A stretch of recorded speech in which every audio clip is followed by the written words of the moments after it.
बुद्धिमान स्त्री की ये 5 बातें ठीक से याद कर लो, कभी मुसीबत में नहीं पड़ोगे। जय श्री कृष्णा। प्रिय दर्शक बंधुओं, दर्पण ज्ञान गागर यूट्यूब चैनल में आप सभी दर्शक बंधुओं का एक बार पुनः स्वागत है। आज इस वीडियो में हम आपके लिए एक ऐसी कहानी सुनाने को जा रहे हैं जिस कहानी में आप जानेंगे ये ज्ञानवर्धक 5 बातें, जो कि ये 5 बातें बहुत ही प्रेरणादायक हैं और आपके लिए बहुत ही जरूरी हैं। आप सभी दर्शक बंधुओं से निवेदन है कि हमारी इस कहानी को ध्यान से सुने और समझें। वो 5 बातें कौन सी हैं वो आपको हम कहानी के अंत में बताएंगे।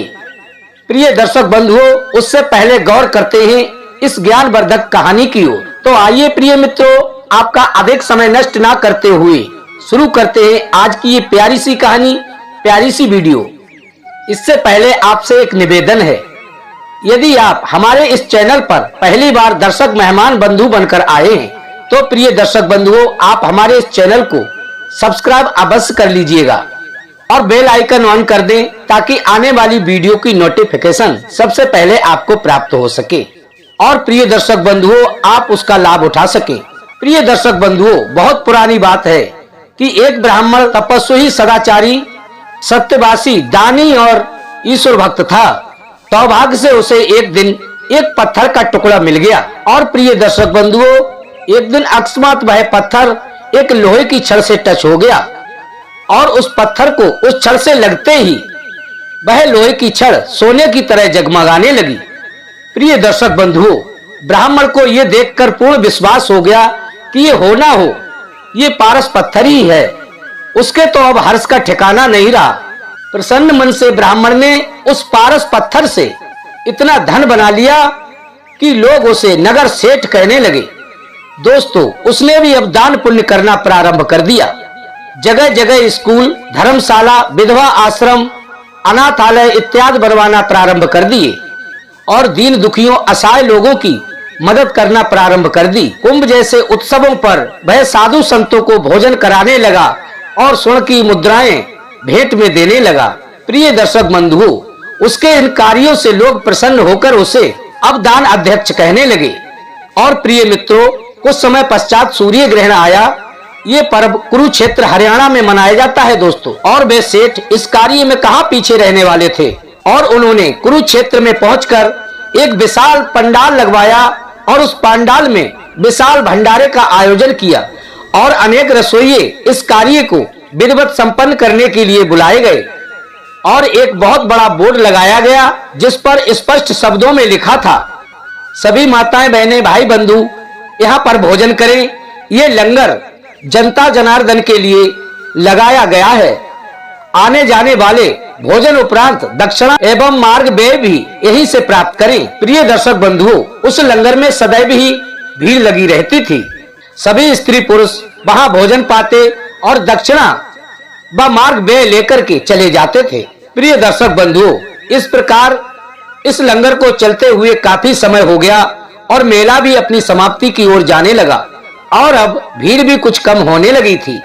तब उन सेठ जी ने सोचा कि कहीं इस मेले में कोई भूखा न रह जाए, अतः वे घूम घूम कर भोजन करने हेतु लोगों को बुलाते थे।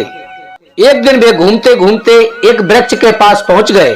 तब उन्होंने देखा एक तरुण सन्यासी पद्म आसन लगाए हुए बट वृक्ष के नीचे आसन पर बैठा है। मुखमंडल पर ब्रह्मचार्यमयी दीप्ति से उसका चेहरा चमक रहा है।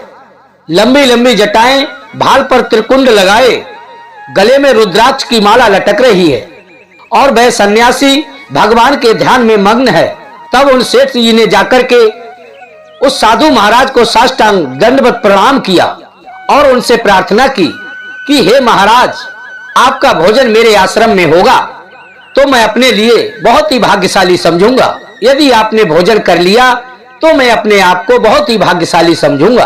आप मुझ दीन पर कृपा करके मेरी प्रार्थना को स्वीकार करें। प्रिय मित्रों, तभी वो महाराज मुस्कुराने लगे और कहने लगे कि सेठ जी, तुम धन्य हो जिन्होंने सदा मृत लगाया है, किंतु मैंने तो कई योनियों में खाया ही खाया है, अतः अब मैंने खाना छोड़ दिया है। सेठ जी तो हाथ जोड़े खड़े ही थे मित्रों। उसी समय एक बुढ़िया जिसकी पीठ और पेट भूख के कारण एक हो गया था, होठ सूखे व बाल बिखरे हुए थे, और वह जोर जोर से चिल्ला रही थी कि हाय भूख से मरी कहती हुई दिखाई दी। तभी वो महात्मा जी उस बुढ़िया को देखकर बोले कि सेठ जी, यदि तुम्हें भोजन कराना ही है तो इस बुढ़िया को भोजन कराओ, ये बेचारी अबला भूख से मर रही है। तभी सेठ जी बोले कि महाराज, मुझे स्वीकार है।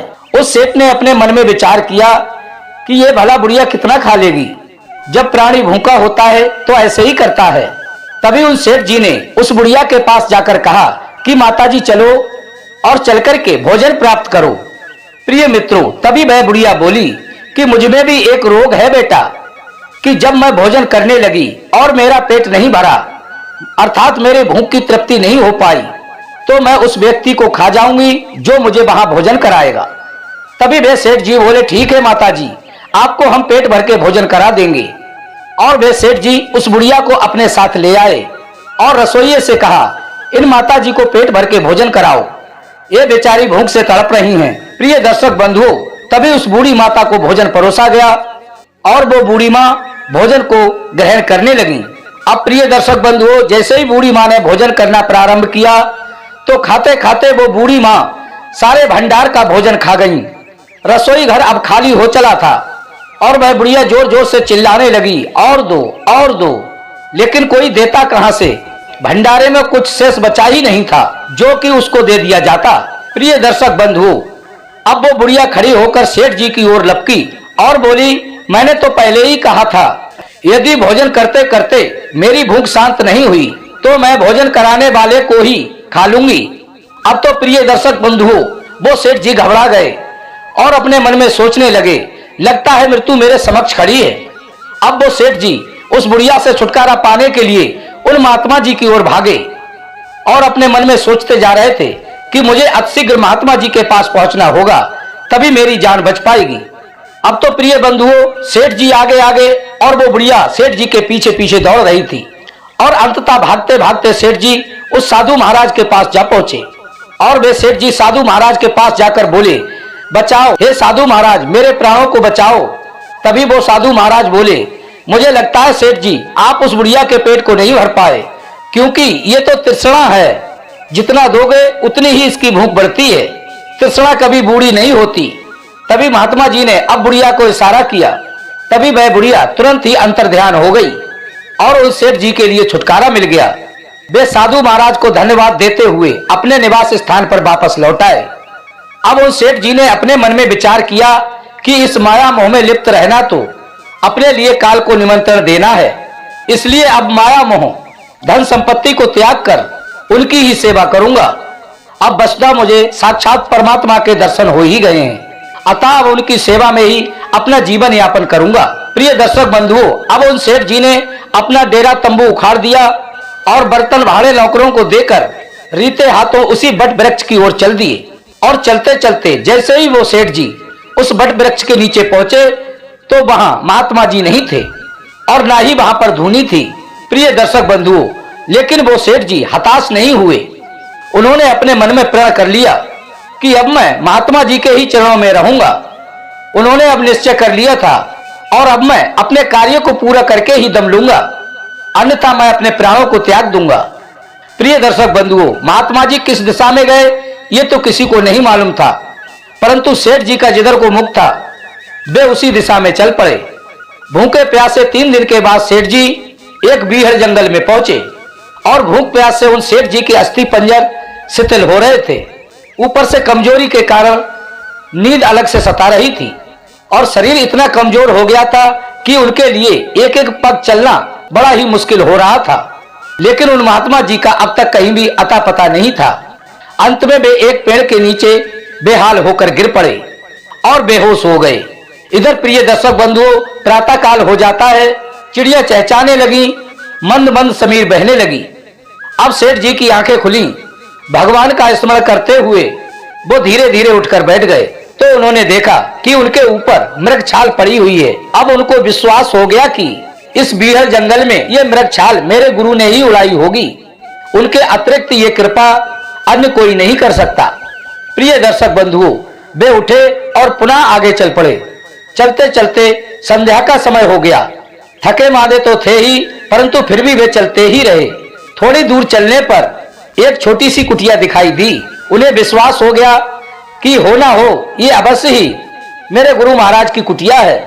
झोपड़ी के और समीप जाने पर उन्होंने देखा कि झोपड़ी के चारों ओर नाना प्रकार के पुष्प खिले हुए हैं और उन पर भौरे गुंजार कर रहे हैं, तितलियां मड़रा रही हैं। आगे और चलने पर उन्होंने देखा कि झोपड़ी के दरवाजे पर दोनों ओर दो शेर बैठे हैं। शेरों और सेठ जी की निगाहें एक हुई, किंतु दोनों शेरों की आंखों में शांति विराजमान थी। तभी सेठ जी थोड़ा और आगे बढ़े और उन्होंने झोपड़ी के अंदर झांका तो वही महामयी सुंदर मूर्ति पद्म आसन में ध्यान मगन दिखाई दिए। अब तो प्रिय बंधुओं, उन सेठ जी को उनकी मनवांछित वस्तु मिल चुकी थी। वे अत्यंत प्रसन्न हो गए। भूख प्यास जैसे उनसे कोसों दूर भाग गई हो। तभी उन सेठ जी ने मृग चरम को अपने कंधे पर से उतारकर फुलवारी के एक कोने में बिछाया और उस पर निश्चिंत होकर बैठ गए। इसी प्रकार प्रिय दर्शक बंधुओं, उनको एक सप्ताह बीत गया, परंतु ध्यान में मग्न स्वामी जी की समाधि अब भी नहीं खुली थी। दान अध्यक्ष सेठ जी भी अब ध्यान मगन उस मूर्ति के ध्यान में अपने तन बदन को भूल चुके थे। प्रिय दर्शक बंधुओं, 8वें दिन उन गुरु महाराज जी की समाधि खुली तो उन्होंने देखा वही दान अध्यक्ष आसन लगाए बैठा हुआ है। वे उसकी निष्ठा को देखकर अत्यंत प्रसन्न हुए और बोले, आयुष्मान वत्स, सदैव प्रसन्न रहो। तभी सेठ जी की आंखें खुली और वे अपने गुरु महाराज जी के चरणों पर गिर पड़े। आंखों से गुरु महाराज जी से मिलने की खुशी में अश्रुधारा बहने लगी और कंठ गदगद हो गया था। प्रेम की अधिकता से उनका कंठ अवरुद्ध हो गया था। कुछ क्षण बीतने पर महाराज ने उन्हें अपने दोनों हाथों से ऊपर उठाया। महाराज ने उन्हें उठाया और विश्वास दिलाया कि अरे भाई, अब तो तुम इस आश्रम के व्रतमाली हो, कंदमूल फल खाकर आश्रम में ही निवास करो। प्रिय दर्शक बंधु, दाना अध्यक्ष सेठ जी अब अपने मनोरथ को पूर्ण जानकर अत्यधिक प्रसन्न हुए, क्योंकि प्रिय दर्शक बंधुओं, अब उनकी समस्त इच्छाएं पूर्ण हो चुकी थीं। 1 मास इसी प्रकार व्यतीत हो गया। वे प्रतिदिन निष्काम भाव से उस पुष्प वाटिका की सेवा किया करते थे। दिन व्यतीत होते रहे और महाराज सोचते रहे कि इस दानी ने सब आकांक्षाएं तोड़ दी हैं, अपना घर-बार छोड़ दिया है, अहम ममता से भी निवृत्त हो गया है, किंतु इसने अभी तक पारस पथरी के मोह को नहीं त्यागा है। प्रिय दर्शक बंधुओं, एक दिन संध्या काल का समय था। तब उन साधु महाराज ने कहा, भक्त प्रबल, चलो गंगा जी के तट पर संध्या वंदन करने के लिए चलते हैं। तभी वे दाना अध्यक्ष सेठ जी बोले, जैसी आज्ञा गुरुदेव। दोनों गुरु चेला अब गंगा जी के तट पर चले आए और एक सुंदर पत्थर की शिला पर बैठ गए। वे सेठ जी भावुक होकर के अपने जीवन की आदि अंत कथा का वर्णन करने लगे और महाराज बड़े ध्यान से उनकी जीवन की कथा को सुनने लगे। प्रिय दर्शक बंधुओं, कुछ समय बाद महाराज जी बोले कि हे बेटा, मुझे ये बताओ, इतना दान पुण्य तुम कैसे करते थे? क्या इसका कारण बता सकते हो कि इतना धन तुम कहां से लाते थे? तभी वे सेठ जी बोले कि हे गुरुदेव, मुझे एक पारस पथरी मिल गई थी, उसी से मैं लोहे को सोना बनाकर दीन दुखियों की सहायता किया करता था, दीन दुखियों को दान कर देता था। यही मेरे पास था, जिसके कारण लोग मुझे दानाध्यक्ष कहने लगे। तभी वे संत जी बोले कि हे बेटा, पारस पथरी कैसी होती है? हमने तो उसे कभी नहीं देखा है। उसका कैसा रंग होता है और कितनी बड़ी होती है? प्रिय दर्शक बंधुओं, वे सेठ जी उस पारस पथरी को हर समय अपनी सिर की जटाओं में बांध कर रखते थे और अपने गुरुदेव के मुख से ये बात सुनते ही तत्काल ही उन सेठ जी ने अपनी जटाओं से वह पारस पथरी को निकाला और उस पारस पथरी को महाराज जी के हाथ पर रख दिया। तभी महाराज जी ने उस पारस पथरी को उलट पुलट करके देखा और कहा, क्या बेटा यही पारस पथरी है? इतना कहते ही महाराज जी ने झट से उस पारस पथरी को गंगा जी में फेंक दिया। प्रिय मित्रों, पारस पथरी के फेंके जाने पर वे सेठ जी बहुत ही निराश हुए और अपने मन में सोचने लगे कि जिस पारस पथरी से मैंने इतना सारा दान किया है, जिसको मैंने आज तक इतने प्यार से रखा था, आज इस वृद्ध साधु ने बिना कुछ सोचे समझे उस पारस पथरी को गंगा जी में फेंक दिया। मेरे जीवन का आधार वो पारस पथरी आज मुझसे अलग हो गई। प्रिय दर्शक बंधुओं, लेकिन महाराज तो अंतर्यामी थे, उस सेठ के मन की बात को भांप गए। कि ये पथरी फेंकने से दुखी हो गया है। प्रिय मित्रों, तभी कुछ देर बाद वो स्वामी जी बोले, चलो भाई अब थोड़ा स्नान कर लिया जाए। दोनों ने बड़े प्रेम से स्नान किया। स्नान करके महाराज जिस शिला पर पहले बैठे थे उसी पर आकर बैठ गए। तब तक वो सेठ जी गंगा जी में ही थे। तभी वो महाराज बोले, गंगा जी में गोता मारकर जितने पत्थर तुम्हें मिले वो सभी अपनी अंजलि में भरकर बाहर ले आओ। प्रिय दर्शक बंधुओं, महाराज जी के मुख से ये बात सुनने के बाद दाना अध्यक्ष जी ने गोता लगाया और दोनों हाथों से पत्थरों को बटोर लिया। वह महाराज जी के पास शिला पर आ गए। तभी महाराज जी बोले कि देखो, क्या इसमें तुम्हारी पारस पथरी भी है? प्रिय दर्शक बंधुओं, जब सेठ जी ने अपनी उस पारस पथरी को देखा तो मन ही मन दोस्तों प्रसन्न हो उठे, परंतु तत्काल ही उनके मुखमंडल पर हर्ष की रेखा दूर हो गई। उन्होंने देखा कि उनकी एक छोटी सी पारस पथरी, इसके साथ ही उनकी अंजलि में अनेकों बड़ी बड़ी पारस पथरी भरी पड़ी हैं। ये देख करके सेठ जी अत्यंत आश्चर्यचकित थे। तभी वे महाराज जी बोले कि हे वत्स, तुमको जो पारस पथरी अच्छी लगे उसे अपने पास रख लो। दाना अध्यक्ष सेठ जी की आंखें प्रिय बंधुओं अब खुल चुकी थीं। उसने अपने मन में सोचा कि मैं एक केवल छोटी सी पारस पथरी का मोह कर रहा था और ये महाराज इतने बड़े पारस पत्थरों का मोह नहीं कर रहे हैं। मेरे इस मोहजाल को धिक्कार है। प्रिय दर्शक बंधुओं, वे महाराज जी के चरणों में गिर पड़े और बोले, महाराज आपकी कृपा से मेरा मोहजाल नष्ट हो गया है। मेरे हृदय में सच्चा ज्ञान आ गया है। मैं अब आपकी शरण में हूं। ये कहकर उन्होंने सब पत्थर गंगा जी में फेंक दिए। इसलिए प्रिय बंधुओं, किसी ने कमाल की बात कही है, केहर मूछ और सोमधर पतिव्रता को गात, शूर खंग और भुजंग मण मेरे लगे हैं हाथ। प्रिय दोस्तों, आइए अब जानते हैं वो 5 बातें जो ज्ञानवर्धक 5 बातें हैं, अब उनकी ओर ध्यान देते हैं। प्रिय दर्शक बंधुओं, इस दोहा के अनुसार नंबर 1 शेर की मूछ, और नंबर 2 कंजूस का धन, और नंबर 3 पतिव्रता स्त्री का शरीर, और नंबर 4 सूरवीर की तलवार, और नंबर 5 सांप के सिर की मणि। जीते जी इनको कोई नहीं छू सकता है, अर्थात इन्हें कोई भी प्राप्त नहीं कर सकता है। किसी के अंदर सामर्थ्य नहीं है, अर्थात किसी के अंदर इतना बल नहीं है जो इन 5 चीजों को इनके जीते जी छीन सके, जो इन 5 चीजों को इनके जीते जी कोई छू सके। प्रिय दोस्तों, इनके मरने पर ही ये चीजें हाथ आती हैं, क्योंकि प्रिय दोस्तों, शेर की मूछ उसके जीवित रहते हुए कोई भी नहीं छू सकता। किसी के अंदर इतनी हिम्मत नहीं है कि शेर की मूछ उसके जीते कोई छू ले। नंबर 2 प्रिय मित्रों, मैंने बताया था कि कंजूस का धन कोई भी नहीं छू सकता। किसी के अंदर इतना सामर्थ्य नहीं है कि उसके जीते जी उसका धन कोई छू ले। और नंबर 3 जो मैंने बताया है कि पतिव्रता स्त्री का घात। प्रिय मित्रों, यदि पतिव्रता स्त्री है तो उसके जीते जी कोई भी उसके शरीर को छू नहीं सकता है। किसी के अंदर इतनी सामर्थ्य व बल नहीं है कि उसके शरीर को छू सके। और नंबर 4 सूरवीर की तलवार। और प्रिय मित्रों, जो सूरवीर होते हैं उनकी तलवार को कोई भी स्पर्श नहीं कर सकता। और नंबर 5 सांप के सिर की मणि। प्रिय मित्रों, कोई भी ऐसा वीर योद्धा नहीं है जो सांप की मणि को उसके जीवित रहते हुए छू ले। प्रिय दर्शक बंधुओं, यही वो 5 ज्ञान की बातें हैं जो कि अत्यंत अनमोल हैं और ज्ञानवर्धक भी हैं, जिनको यदि आप अपने जीवन में उतार लेते हैं, जिनको जीते जी कोई स्पर्श नहीं कर सकता, अर्थात इन्हें कोई भी नहीं छू सकता है। और प्रिय दर्शक बंधुओं, कभी भूल से भी इनको छूने की कोशिश भी मत करना। यदि इनको छूने की कोशिश करोगे तो तुम्हारा विनाश अवश्य ही हो जाएगा, तुम मृत्यु को प्राप्त हो सकते हो। यही दोस्तों 5 अनमोल बातें थी जो इस वीडियो के माध्यम से आपको समझाने की कोशिश की है।